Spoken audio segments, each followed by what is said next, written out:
Broadcasting from Silicon Valley, California, this is Conversations with Jenny Lynn.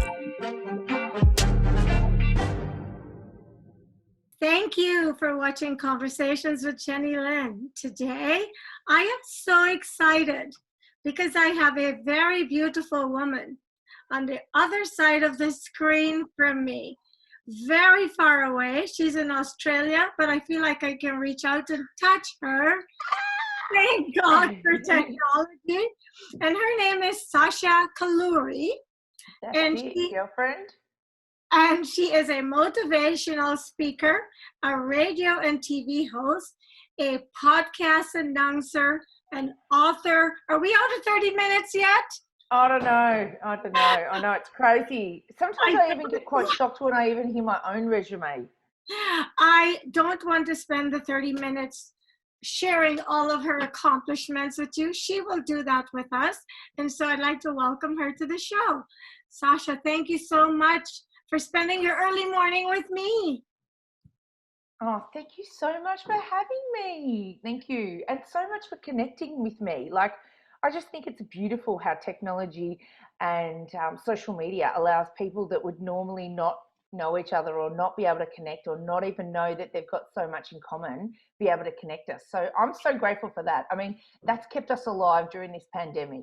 You can say that again. And you know, it's amazing. I have interviewed close to 100 people in over 30 countries. And it's just amazing how I've created a network of really fascinating friends and people around the world. How could you go wrong with that? You can't. There's definitely a few silver linings to this pandemic. It's slowed us all down and it's given us an ability to be able to connect with people on such a different level. You know, the thing is, I feel when it's all done, I'm going to be jet setting with my Georgie bundle around the world because I've had many invitations and I'm planning to take a lot of people up on them. And you haven't invited me yet, but you're going to be one of the first I go to visit. Come to Australia for sure. You're welcome. So, you are a native of Australia, right? Yeah, well, so I'm born here, but my family's all born in Italy. And so my family's, I'm born here. So they came here and I'm the first and only one born here. Really? Do you have a lot of siblings? No, I have no siblings. And I've lost my parents. So I'm 45 and I have no siblings and no parents. Well, you have a new sister. She's hey, in San Francisco Bay Area. You're welcome anytime, and I'm looking forward to getting to know you better. So tell me what that was like to grow up in Australia. What it's like to grow up in Australia? Look, I don't know any different, and I guess that I live in a place where there's lots of greenery and it's a big open space, but I'm also very well aware. I come from Melbourne, which is the capital of Victoria, which we're right down the bottom of Australia. And we are probably one of the most multicultural cities in the world. And so what that does is it's been able to expose me to so many more cultures, so much more food, so many more traditions than the normal person would get exposed to. And I'm really grateful for that. And I also had very open-minded parents.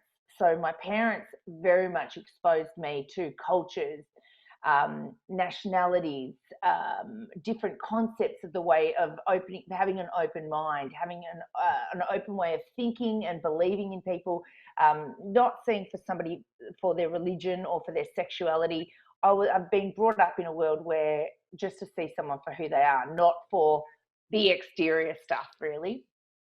And I'm so grateful for that because it's led me to have a foundation that I feel like I can really, really resonate and unite with anyone in the world. Like I don't have a preconceived notion of what somebody's like because of the color of their skin or the nationality that they are or the food that they eat or the sexuality that they have. I just really am able to see a human, and I love that because I've had it actually embedded into me and ingrained into me. It's the very foundation of who I am.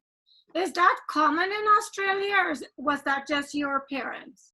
No, I don't think it's common at all, actually. I think it's becoming much more common. but no, it was definitely my parents were forward thinkers in that area.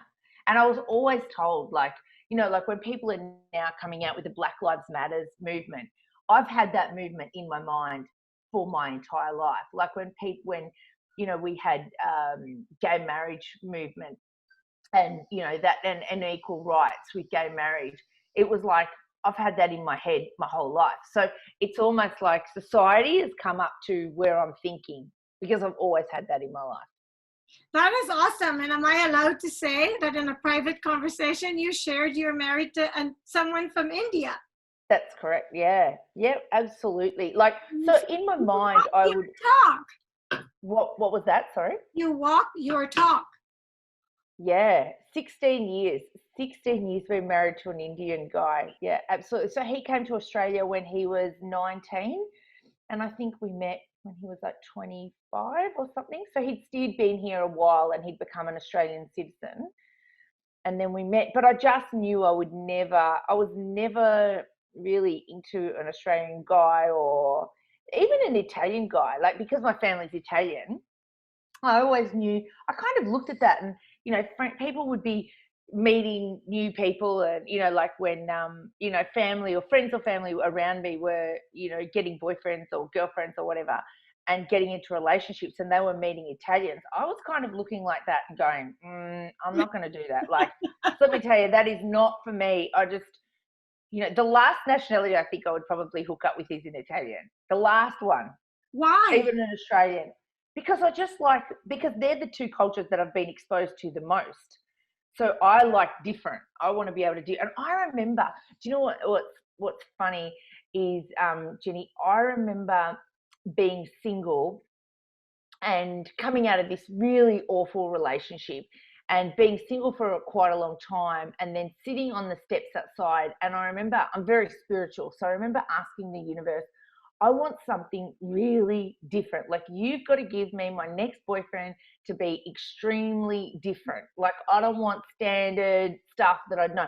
And I'd never even known really any Indian people. So this was like, for me, it was like the next level culture. Like, I remember when I met him, I said to him, I don't know much about India except for the Taj Mahal and a bit of curry. Like, that's all I know. And now I'm like a curry connoisseur. That's amazing. Do you cook it? I am. I do cook it. Yeah, I do. Well, I think it's fascinating. I love that. I love that you don't only say, but you actually live what you say. So many people verbalize one thing and their actions are completely in contrast. Well, my friends are right across the board. So I have friends from all cultures and nationalities. So even my core friends, of course, they're Australian, but they come from all over the world. And I think someone who thinks like you is a rich person, because for me, richness does not have to do with money and status. It has to do with your development and your spiritual growth, which you clearly are very spiritually evolved. And I love that, because I am too. Yeah, I just believe in one human race. Exactly. That's what I believe in. So I don't actually see. So when people say they don't see skin color, or they don't see culture, they don't see any issues or anything like that, or sexuality, I don't really see it, because it doesn't really make much difference. I mean, even when we're talking about sexuality, you know, people different. I look at it and I go, well, what you do in the privacy of your own time has nothing to do with me. You know, just because it has nothing to do with me, because we have a friendship on a level that's got, you know, if you want to go from the chandeliers, then that's your prerogative. That's not going to affect that's not going to affect how we are communicating right now. And good on you if that's what you want to do. Exactly. No, I agree with you. I think some people are so busy trying to decide how other people should live. And if their views are different to yours, some people will stop speaking to you. Yeah, I have a very good friend who couldn't see something and wouldn't speak to me, because if it doesn't resonate with them, they think you're crazy. And I think that's ego. I think that we 100%. allow people to believe what they believe and still respect them. And I think when we get there, we have really grown as a world. Yeah, absolutely. So you are a motivational speaker. Where do you do a lot of your speaking generally? All over Australia. I've been a motivational speaker now for 22 years. So all over Australia. I've been to every state and territory in Australia. I've been to places in Australia that nobody goes to, like little country towns, I love the rich Australian culture. You know, I love a good hearty, rich Aussie. Do you know, like they're very different to what you would find in the city. So I love the country. I love country Australians and that live in rural cities. So I've travelled all over Australia and also all over New Zealand and USA. Good for you. Predominantly New York. Predominantly New York. Yeah. Yeah. And how do you find the cultures when you leave your country, especially in New York? What do you think of how the feeling and the way you see people acting when you're there? Is it similar to where you're from, or is it like a culture shock?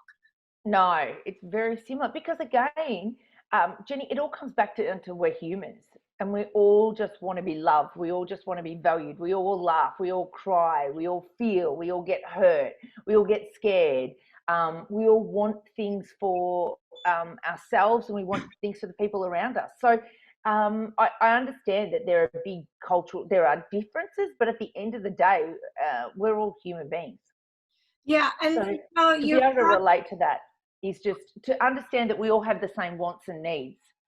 Yes. You know, I want to feel good about myself, and I know you want to feel good about it yourself. And that doesn't mean if you're a woman that's in India, or if you're a woman that's in Africa, or you're a woman that's in Germany, or you're a woman that's in America. We all want to feel good about ourselves, and we want to do good for the people around us.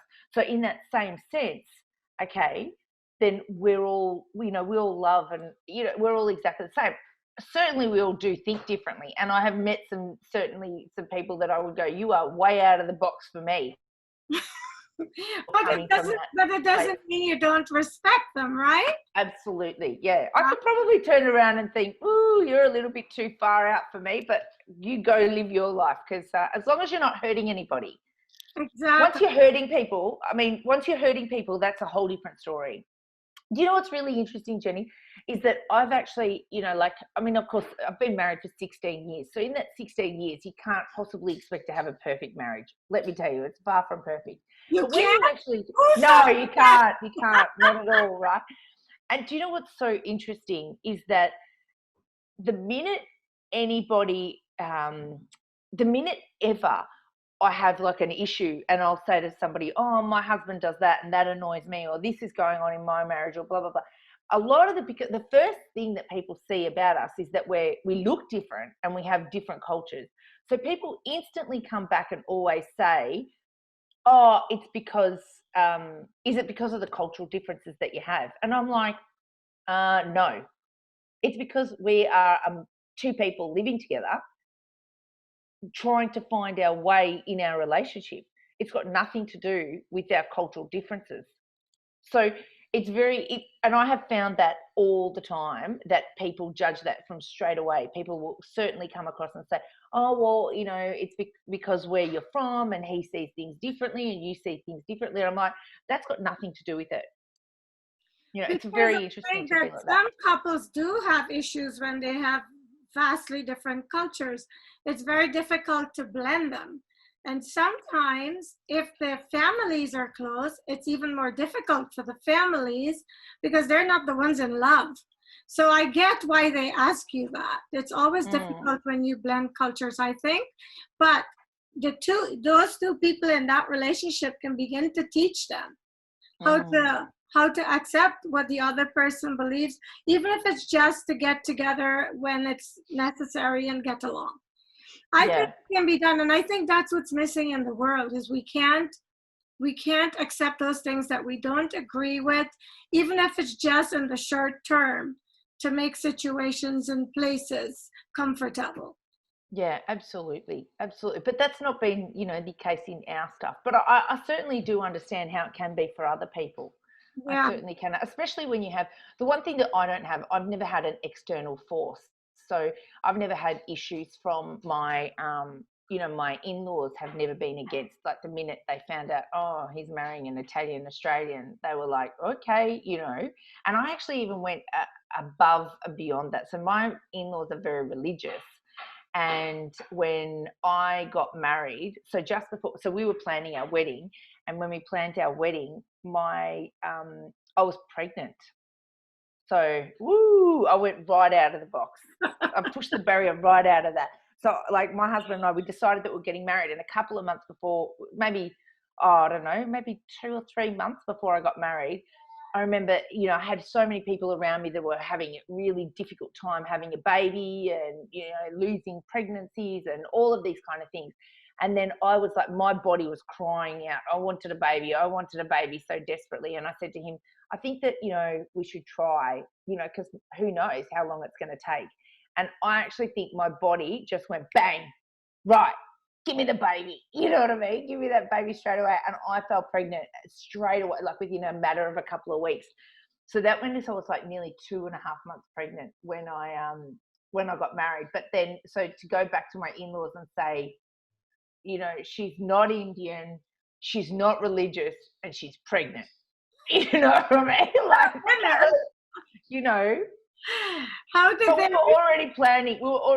Like, it was only a couple of weeks before our wedding, but certainly they had to stretch their mind. And they did. That's they awesome. did, and Great. so did my parents. So did my parents on my side. My parents were like, "Oh, okay, whatever." But these boxes are only there because of different religions and different philosophies. I think that, like you said, two people have the right to live their lives the way they want, as long as they're not hurting other people. Absolutely. But I guess when you're raised in a very religious family and you break the rules, then you are hurting the family. I'm glad it all worked out well for you in the end. Oh, in that area. There's other ups and downs, let me tell you now. But in that area, absolutely, it's been good. Tell us about your podcast. Okay. So I do it with my very best friend, who her name is Sonia, and it's a radio show and a podcast. And so it's all about, it's called Sonia and Sasha for real, because one of the things that we are is, I'm very raw and very honest about my life. Like, there's, I'll say it like it is. I want to be able to get to know people, and I want to be able to share who I am. Like, I'm not here to pretend and act like there's, I'm something different to who I am. I really want to be as honest and open and for real as possible. And so we talk about some really open and raw issues, not only that we're facing ourselves, but also what other people might be facing. So we make sure that we have, as part of it, it goes for an hour every time, and we always have different segments on in that time. And we have different guests that talk about different issues. And one of the things that is, I'd say this is, I don't know if this is the right terminology, my drug of choice.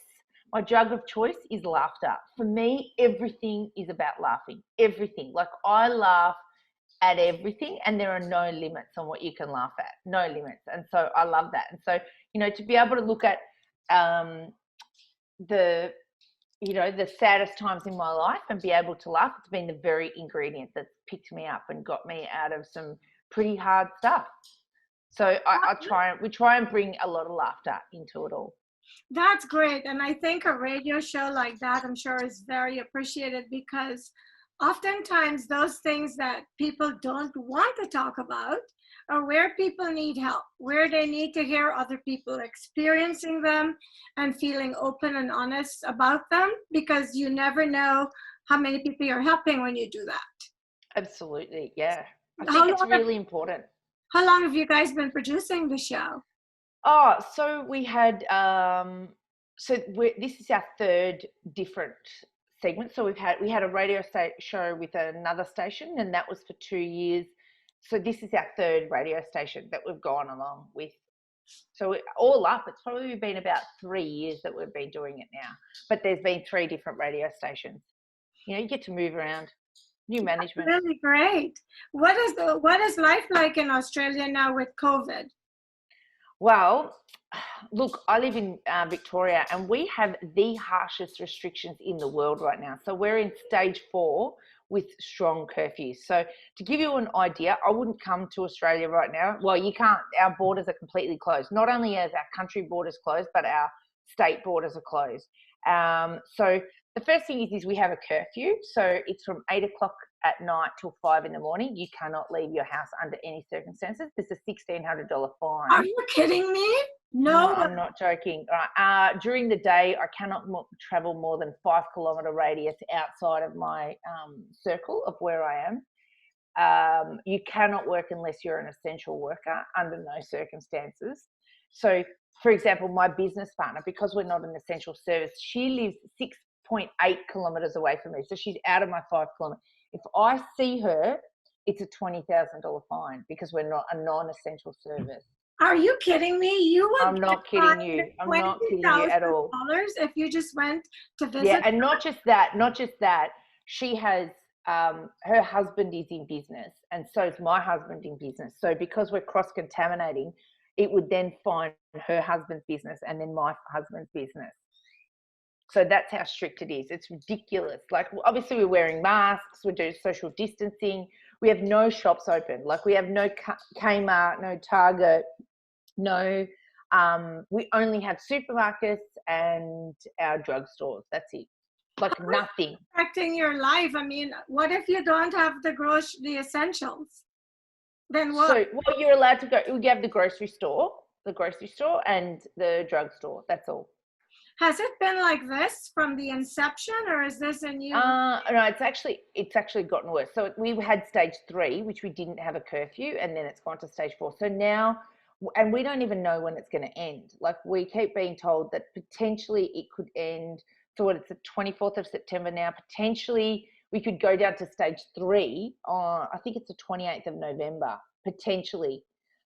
It's actually, we have some really big government issues going on right now of potentially, I don't know if there's a bit of corruption, if there's a bit of blaming. I'd say there's some stuff going on, Jenny, that of what's going on with the governments and how far they're allowed to actually push us. It's actually, I think it's quite wrong and quite criminal because, you know, we should have, it's ridiculous the fact that you can't go out at night. It's ridiculous the fact that I can't go out more than 5 kilometres. I'm only allowed to exercise 1 hour a day. Kids are not allowed to go to the supermarket unless you've got, I actually took my kids to the supermarket yesterday. You're allowed to, I took my kids to the doctors yesterday. I had to go to the doctor and for not COVID reasons, which is actually bizarre because people are like, oh my God, are there other illnesses other than COVID? Like, you know, so my son had a bit of a stomachache, so I took him to the doctor. And then I brought my other son with me, and then I said to him, we need to go to the supermarket. So I took them across, and so I was like, I'm breaking a few rules. But then I thought maybe I'd be able to get away with it by saying, well, we were at the supermarket and the doctors in the supermarket were next door to each other. If not, I probably should have left them in the car. If you're over 12 years old, you must wear a mask. So one of my children is wearing a mask and the other one is not. Everyone. Do you know what, Evelyn? Ginny, I'm not actually scared of COVID. I'm not frightened. I have no fear. Like, we have not watched the news in our house. Made a very conscious decision to not have that, you know, how many deaths, how many numbers, what's going on in our household. I've made a very conscious decision because when it first hit Australia, within a couple of, like, you know, when it started getting out and it was, you know, people were starting to talk about it. It was probably 4 weeks from when it came to Australia to when we went into a lockdown. And so in that, which was March. So I've been in a lockdown since March. So I'm starting to go a little bit mental here, right? And I completely lost my business. I've had to rebuild it up again because my job is around people. So I've had to, like yourself, I've had to find new ways of working, and it's really taken quite a long time. So for the first section, and then I'm homeschooling 2 kids, and let me tell you, that is the hardest job I've done in my entire life. Homeschooling 2 kids. All I'm doing is cooking and cleaning and homeschooling and blah, blah, blah, blah. It sounds like, but I must ask you this question. Having put all those rules in place, do you see it controlling the numbers? Is it benefiting the country that they have those strict rules and guidelines in place? Well, I guess it is benefiting. We've had some scandals go on. So we've had a couple of scandals go on about why our state is in such a big lockdown compared to the rest of the country. And I guess, it's everybody has their own political view on what they believe. I believe that I think our restrictions are way too harsh. I do understand that the numbers are going down, but I do also see that they are way too harsh for what's going on. Like, the numbers have significantly gone down, and they've reached the level that our government's told us that they would lift the restrictions, but then they're not lifting them. So I think that, there's some stuff going on. And I'm not saying it from being a conspiracy theorist. I just am someone I'm a person that asks questions. I ask questions and I kind of go, somebody's benefiting from this. What's going on? What's going on behind the scenes? Why is this like this? There's got to be more to this than meets the eye. From the whole world, actually. There's got to be more to this than meets the eye. And then when I hear about things that, a vaccine that's coming out and it's being tested in Africa or India, and, we're putting lives at risk, and, you'll get, definitely in Australia we'll be in a place where if you don't have a vaccine, you won't be able to go out. You won't be able to send your kids back to school. And so that, I guess, is taking a bit of our freedom. So maybe I think that our government is pushing our level of freedom a little bit. Absolutely. To pushing out, because all of a sudden, Jenny, I'm an extrovert. So I need people, and I go out all the time, and I'm around hundreds of people every day with audiences, and I've gotten used to isolation. You've gotten used to it? I've gotten used to it. It took me a while, but I've gotten used to it. I don't think I could get used to isolation. Sorry. We are almost out of time, and I don't want us to run out without you leaving something with my audience that's important, that you want people to know that I haven't asked you. Something I think it is just important. Love yourself. That's the most important thing. Love yourself. And learn not just to love, but to adore yourself, not in an ego way. And then that's going to help. And you know what? I'm still learning that too. I'm still learning that. I wouldn't say it's not an easy thing. Mm-hmm. Not an easy thing, to constantly, and to back yourself and to go, I'm going to be okay. I'm going to be all right with this. I've got to trust that I'm going to be able to do this. I'll figure it out. And to just trust that. Makes me want to cry. No, don't cry.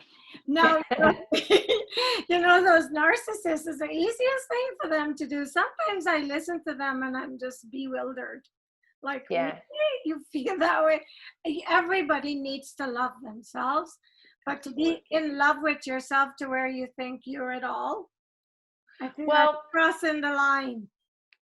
See, do you know what, Jenny? That's the part that I go to the next level. It's the narcissist needs to love themselves way more, because it's an exterior love of what they are. It's not the interior. Uh-huh. So the reason there's so much trying to prove how good they are is because they're actually, there's a self-loathing there deep down. Whereas I'm not doing it for you to love me. I'm doing it for me to love me. I'm not telling you how good I am so that you'll think I'm fantastic. I have to actually know it myself. So it's like when you tell me you're my resume, I don't actually believe it. Because in my mind I go, really? Has she actually done that? So it's whereas a narcissist would be going, I need to tell you how good my resume is. I need to tell you what I've done, because they want you to think it. Whereas I'm still trying to believe it myself, Well, you've done it. It's your resume. Well, yeah, I'm kind of, which I think that I don't like ego. I don't like ego at all. Yeah. Ego and I just don't meet eye to eye. No, I agree with you. When I meet people who are blatantly egotistical, I distance myself very quickly, because Me too. I have no filters and I don't want to say the wrong thing. Yeah, I actually shut down. Like, I just kind of pull back. I think it's the diplomatic approach. Yeah. Well, I am so grateful to you that can you believe 30 minutes has just flown by? Oh my God. Wow. We didn't even scratch the surface. No. But do you know the other thing is self-awareness. Get to know yourself. Become your own best friend. Get to know you. That's, I guess, the greatest ingredient that you and believe in you. Yeah, believing. You don't believe in yourself. It's easy to believe all the rah-rah-rah that people are telling you about you. And then you end up questioning yourself. So I'm someone who I have so much to learn. I have so much growing to do, but I make it a priority every day to develop myself in some way because I want to bring value to the lives around me and to the Yeah. world as much as I can. Yeah, that's beautiful. See how beautiful that is? Like, that's beautiful to be able to do. That's been my word for 2020. I know we're running out of time, but that's been my word for 2020 is momentum. Just to do a little bit every day because we're in a pandemic. So you've stripped everything off me. So I can't do the big chunks that I was doing before, but I can do small increments of things every single day. And so the fact that you're saying that, even by improving yourself, that is then the ripple effect and the butterfly effect of what that's going to have in the world. Look where it's got us. We've made Exactly. Exactly. you know. And I thank you so much again. I really have enjoyed my time with you. It's flown by too quickly. Thank you. Me too. Me too. And Thank you so much for having me. Sure. And thank you so much for watching Conversations with Jenny Lynn. And the conversation is all you need to be inspired. And I'm sure this very accomplished woman sitting across from me has inspired you. And I will see you next time.